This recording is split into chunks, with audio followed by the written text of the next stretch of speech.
வயதில் மூத்த சகோதர சகோதரிகளே வணக்கம். நீங்கள் உங்கள் இளம காலத்தில் எவ்வளவோ வேலைகளை அசால்ட்டாக நீங்கள் தன்னிச்சையாக நீங்கள் செஞ்சுருப்பீங்க. யாருடைய உதவி இல்லாமல் தானாக நீங்கள் செஞ்சுருப்பீங்க. ஆனால் இப்போது அப்படி இல்லை. உங்களுடைய வயது மூப்பு காரணமாக உடல் சோர்வடைந்திருக்கும். அதனால் பழைய நினைப்பிலேயே எந்த வேலையையும் ரிஸ்க் எடுத்து எதுவும் செய்யாதீங்க. அந்த மாதிரி ஒரு ரிஸ்க்கான வேலையை கூட துணையோடு செய்யுங்க. அப்படி இல்லைன்னா செய்யவே செய்யாதீங்க.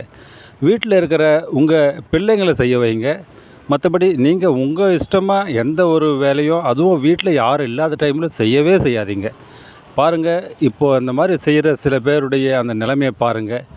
எப்படி கீழே விழுந்து அவங்களுடைய பின் மண்டையில் அடிபடுறத நீங்கள் பார்க்கலாம்.